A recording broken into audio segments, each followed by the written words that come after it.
Hey DVC fan, and welcome to what I am sure is going to be an interesting episode of the DVC show, or what we have dubbed Surrey Bike Q&A on the Boardwalk.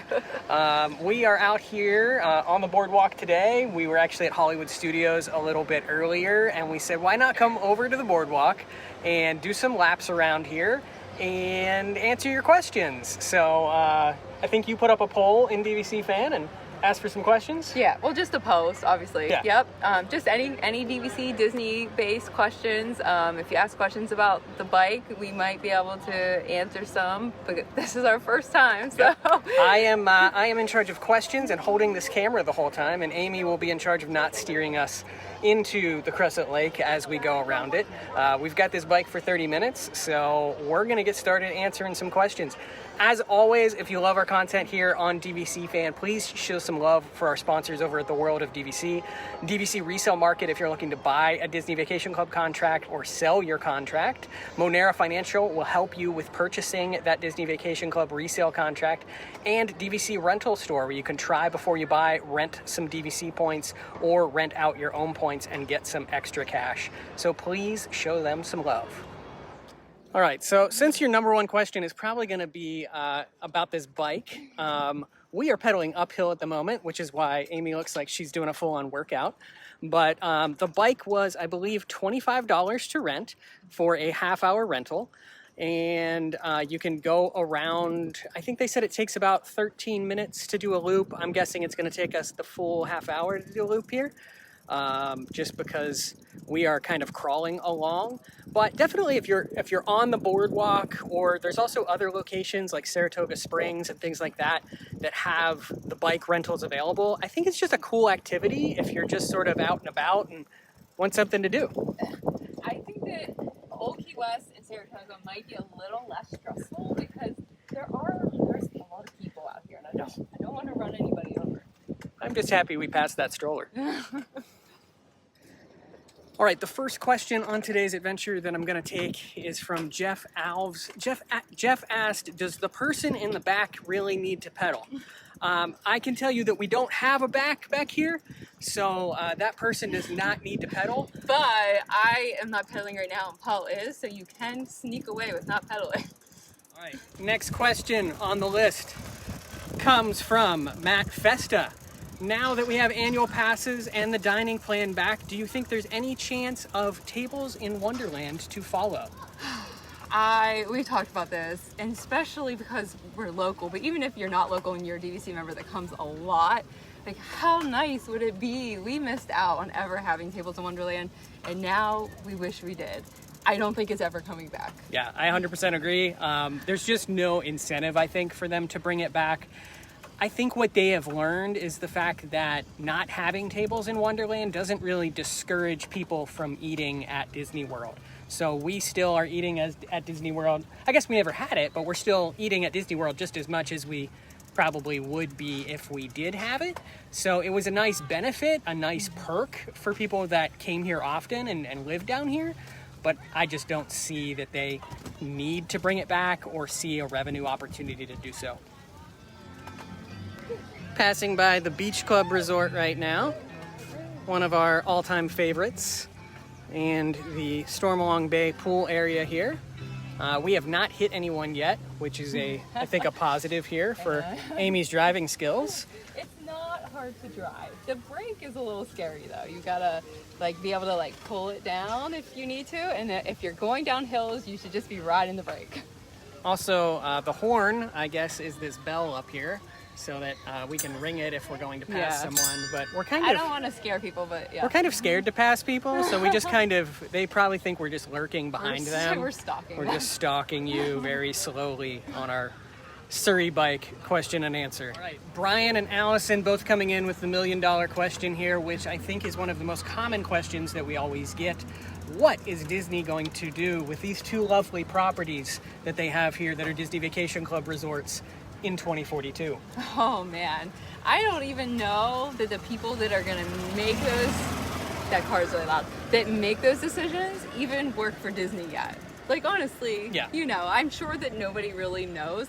Now, it will be interesting because in 2042, a lot of properties will be expiring. So I don't know that DVC wants to pick up all those annual dues all at once. So there might be some kind of wheeling and dealing going on. We just don't know yet. Ooh, I'm trying not throwing these people over. I would agree with that. We think that Disney Vacation Club thinks ahead with all of this stuff, but really they're thinking year to year, honestly, bonus to bonus, or hitting their budget and getting their bonus structure for that year. So they're not really thinking that far ahead at this time. Someone's probably proposed some ideas at one point or another, but I don't think they have a concrete plan.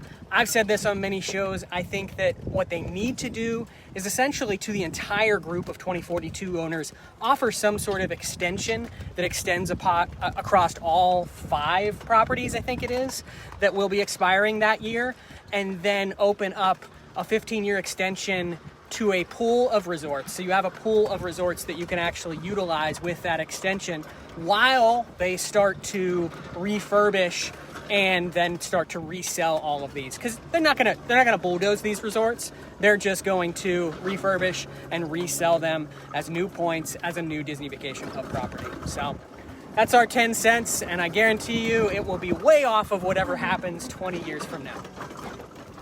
Matt Lehman asked, what do we think of fixed week contracts? Are they worth the additional cost? To each their own. We would never use them because we are, it's getting windy.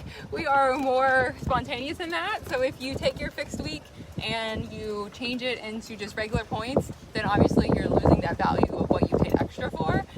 But if you are somebody who knows they always want to come this time of year, you always want to guarantee, because the fixed week books 12 months out.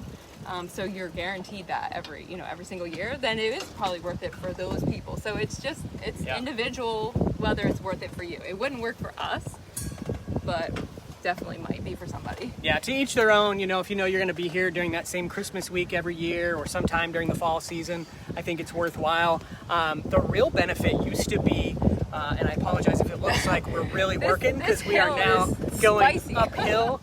Man. Here we go.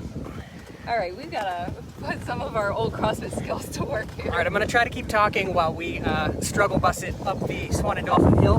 Derek, you didn't get your question to us in time, but I hope you really enjoy this segment of us working real hard. Fixed week contracts. The fixed week that used to be the greatest deal was actually Run Disney Weekend. So for Marathon, there used to be a fixed week offer where not only did you get your fixed week, but they guaranteed you your bibs. So you had a guaranteed bib. You still had to pay for it, but you actually secured that. That was very popular when they ran it. I would almost say it would be a great thing to see come back. And now I'm out of breath. I've heard they still have those, and you have to call, but I can't verify. So if anybody knows about the race fixed week, yeah. All right. That hill is rough. We're gonna take a little break now. We're gonna end lap 1 on an interesting one that I have had people ask me before. Tammy asks, what do you feel is the upside or downside to owners renting confirmed reservations and or points? She talks about whether or not Disney would enforce stricter limitations on this. And also, she asks about walking reservations and, why are so many owners against it? I will go first on this, and I guess give the disclosure that I also work for DVC Rental Store, so obviously I could be biased in that nature, but I don't think I am. I think every person that buys a Disney Vacation Club contract is entitled to use it to the best of their ability within the rules and confines that Disney Vacation Club allows us to operate. And if you're not doing so, then you're behind the 8 ball. You're not going to get the room that you want. If you own at Disney Vacation Club and you can't go that year, you shouldn't be penalized for renting your points or renting a confirmed reservation. Again, you bought into the resort, you have that ownership interest. And here's the big one that I'll end with. Disney Vacation Club is the biggest renter of points. They're the biggest walker of points. I have to believe that.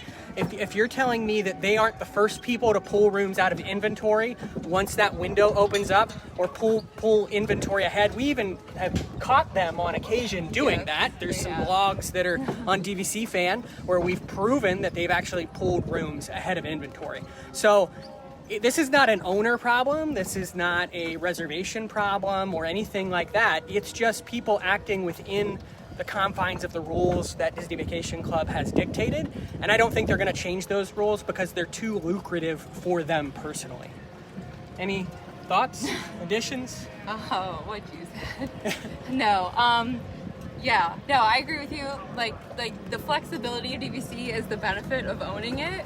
And so the ability to rent when you need to.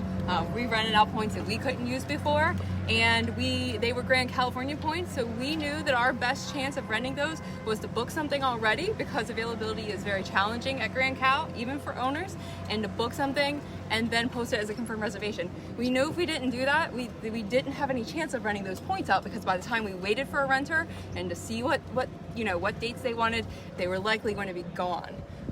And that was, we would have risked losing our points that year. Yep. So I completely understand, having that flexibility, that ability is part of what makes DVC so great. And honestly, it's part of why we've done DVC Fan for so many years, is that we want to educate you guys, the members, the people that have bought into this, because the more educated that we are as a member base, the better we can use our points, the better we can use that membership that we paid a lot of money for. That was a good start. Hit a nice bump. All right, next question. We just finished lap 1. I have no idea how far into our half hour we are. You should show the bakery really quickly. Oh, okay. Hold on. I'm sorry. Okay. Amy's request. I'm showing the cake bake shop here that is coming to the Boardwalk area here at the Boardwalk Resort. I said Boardwalk way too many times there. That is going to look so It is going to cool. look very, very cool. They've taken down the total top area of that up there right now. They're replacing it. This is where the old ESPN Club used to be, but you can see all of the delectable sweets that will be a part of this amazing establishment. And I think recently, actually, DVC Rental Store posted basically a preview of the Cake Bake Shop, because it is located in Indianapolis, Indiana, and one of our team members were able to... We got honked at. One of our team members were able to go to the one in Indiana and actually experience that and share a little bit. Yeah, and I am sorry for anyone who is sad about ESPN Club. I totally understand. I feel bad, but I am so excited for this place. It is right up my alley. Sandwiches, soup, cake.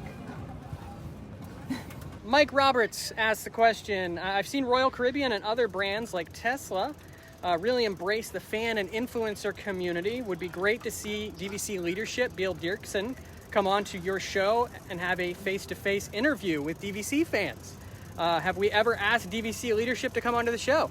The answer to that is yes. Pete has asked multiple times, made pleas on the show for DVC to come and have a seat at the table and just have a natural conversation about the product with us.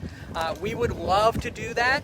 I'm pretty sure they know how to get in touch with Pete if they wanted to. We're pretty easy to get in touch with as well, I think, if you look around the internet. So as we go up this other hill, if Disney Vacation Club's listening, yes, we would love to have that conversation. Do I think it'll ever happen? It's a hard no.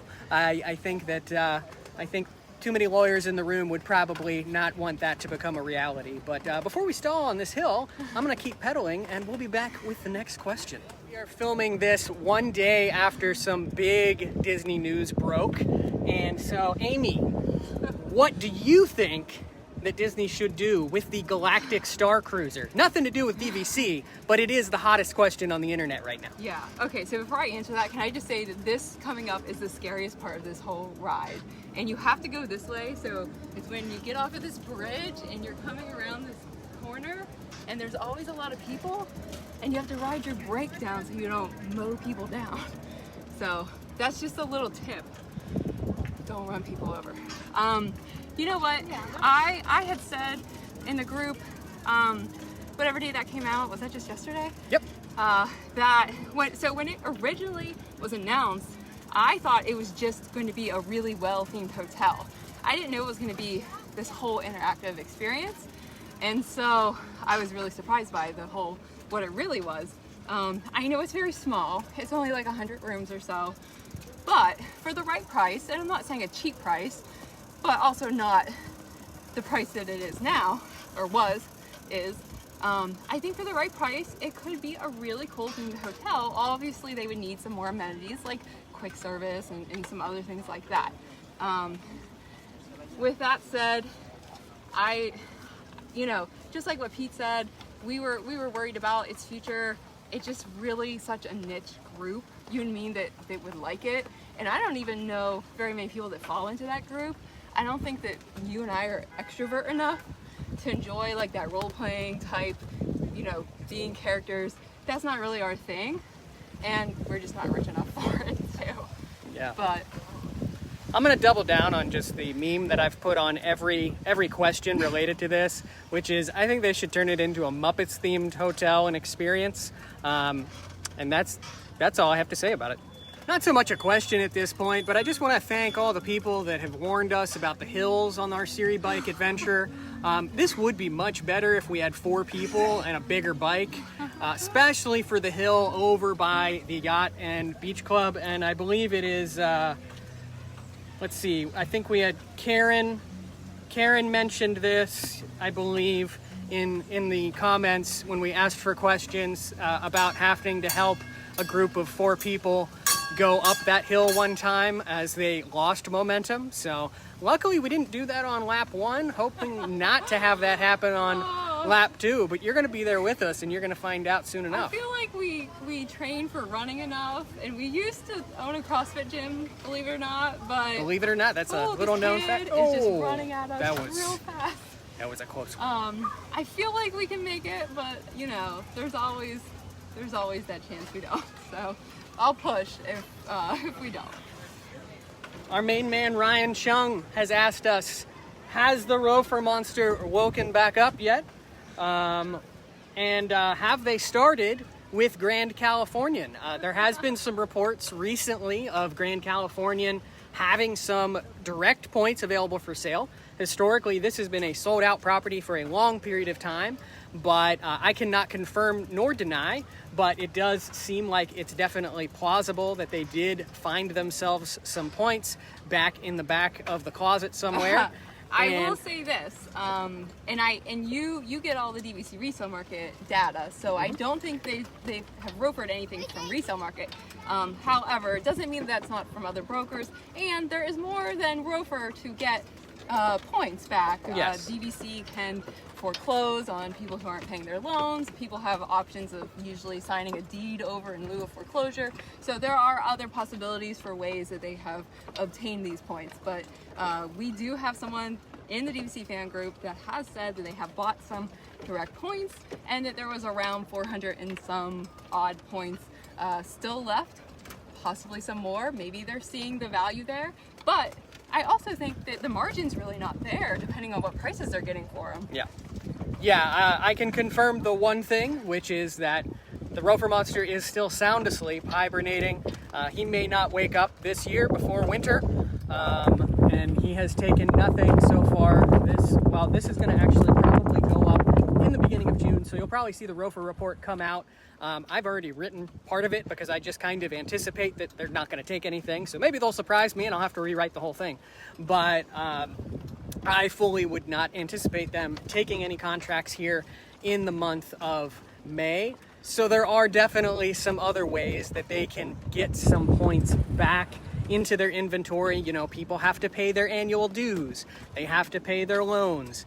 This is not a free program to buy into. So if you don't do those things, DVC definitely has other ways of getting points back. And I imagine that is possibly what they did in this scenario. All right, we're coming up on the Hill of Death, and I really like this question. Brianna asks us, if we had a one-night stay to convince someone to buy into Disney Vacation Club. We are going up the hill again. I don't know if I said that already, but so you're going to get a really long-winded answer on this one.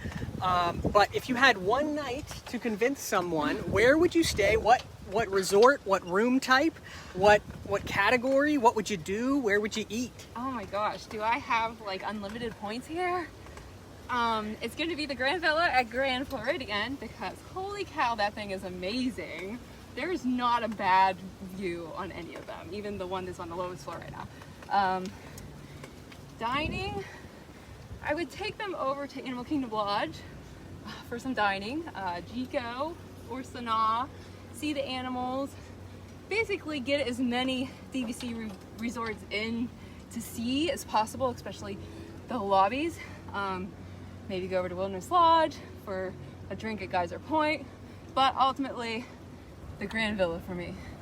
All right, I'm gonna stay on the monorail loop, and I'm going to actually probably say I would take them to a Polynesian bungalow for the night, one night in a Polynesian bungalow. But what I like about going to that area is you can really showcase 3 resorts very quickly. So you could do the monorail loop, you can go from the Polynesian over to Grand Floridian, have a drink at the Enchanted Rose. You can head over to Bay Lake Tower, go up to the top of the World Lounge, watch fireworks from up there, come back, have a late night drink or something over at the Polynesian, and then, just finish the evening, watching the ferry boat go back and forth and just being there right in the middle of everything Disney. And I think that really sells the product the best, is because you can really show someone that they can have that year after year after year.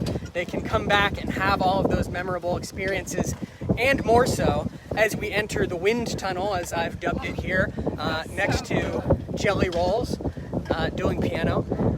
But we've made it the hill. I really want to know who goes into the Atlantic Dance Hall and busts the move, because I've always wanted to walk in the evening, but I'm just we're a little too scared that one of you might actually see us walking in there and go, "Oh, Paul and Amy go bust a move at Atlantic Dance Hall in the evenings." Please don't start spreading that rumor on the internet, although I know you've already started to. All right, that's going to do it for our first official Surrey Bike Q&A. Give us a thumbs up, like this video. Let us know in the comments if you like this. We've thought about doing like a 4-person bike and having like just some random people. Maybe one of you guys join us and we grill you while you sweat and go up the cash cab. Yeah, it's gonna be like the except DVC. You get no cash. The DVC equivalent of the cash cab, except you get no cash. You just get a free Surrey bike ride and a little bit of exercise in the process. But it was definitely fun for us to go around and do it.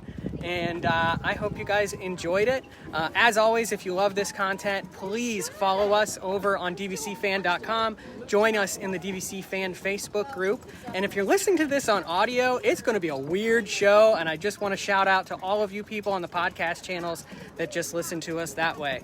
That's going to do it for today. And we will see you all next week.